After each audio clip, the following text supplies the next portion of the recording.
Assalamualaikum warahmatullahi wabarakatuh. Alhamdulillah, innal hamdalillah nahmadu wa nasta'inu wa nastaghfiruh wa na'udzu billahi min shururi anfusina wa min sayyiati a'malina may yahdihillahu fala mudhillalah wa may yudlil fala hadiyalah. Asyhadu an la ilaha illallah wahdahu la syarikalah wa asyhadu anna Muhammadan abduhu wa rasuluh. Allahumma sholli wa sallim ala Muhammadin adillah wa ala alihi wa sahbihi mawalah amma ba'd. Soimin soimat yang dirahmati Allah, alhamdulillah kita sudah mencapai pada 10 pertengahan bulan Ramadan, di mana di dalam 10 pertengahan Ramadan kita memperingati hari Nuzulul Quran, adalah turunnya kitab suci Al-Quran. Memang dalam Quran surat Al-Anfal ayat 41 dinyatakan a'udzubillahi minasyaitonirrajim wa ma anzalna ala abdina yaumal furqani yaumal taqal jam'an. Bahwasanya peringatan nuzul Quran itu didasarkan pada Quran surat Al-Anfal ayat 41, di mana bertemunya dua pasukan, yaitu pasukan musyrikin Quraisy dan pasukan kaum muslimin di perang Badar pada hari Jumat tanggal 17 Ramadan. Dan ini merupakan permulaan turunnya Al-Quran.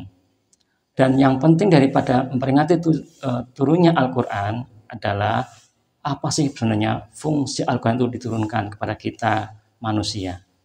Yang pertama kita lihat pada Quran surat Al-Baqarah ayat 185.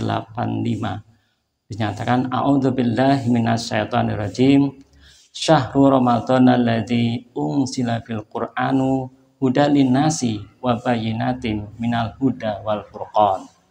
Bahwasanya Al-Quran diturunkan itu punya fungsi-fungsi guna. Yang pertama adalah sebagai hudan atau petunjuk bagi manusia.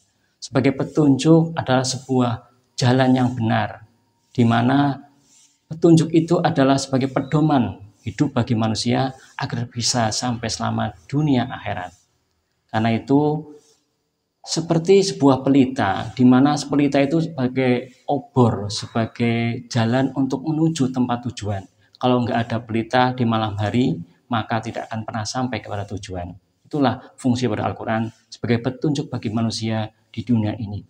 Yang kedua adalah bayinat, adalah sebuah pembuktian atau sebagai penjelas daripada petunjuk tadi, di mana Al-Quran itu saling menjelaskan di antara ayat satu dengan ayat lain atau surat satu dan surat yang lain.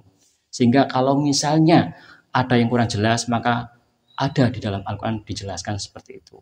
Ataupun kalau tidak, ada dalam hadis Nabi. Nah itulah Islam, sehingga tidak ada yang terlewatkan, insya Allah seperti itu.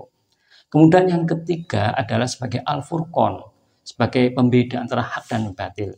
Andai kata kita dalam kehidupan sehari-hari itu ragu, syakwa sangka terhadap suatu perkara, apakah itu benar atau salah, apakah itu hitam atau putih, maka kita bisa untuk membuka Al-Quran. Di sana kita bisa temukan solusi atau jalan kehidupan, sehingga kita bisa tahu mana yang benar dan mana yang salah. Itu yang penting daripada peringatan Nuzulul Quran yang diadakan oleh kaum muslimin pada umumnya.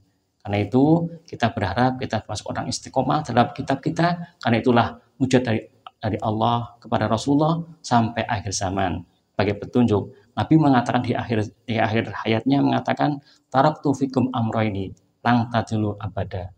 Jika kitab Allah wa sunnati Rasulillah, jika aku tinggalkan dua perkara, kalau Anda kata jenengan pegang teguh itu, maka tidak akan pernah sesat selamanya, yaitu kitabullah Al-Quran dan sunnah Nabi Muhammad SAW. Semoga kita termasuk orang-orang yang komitmen terhadap Al-Quran dan mengikuti sunnah Nabi. Insya Allah kita akan selamat dunia akhirat. Mungkin demikian yang dapat saya sampaikan. Kurang lebihnya mohon maaf. Wassalamualaikum warahmatullahi wabarakatuh.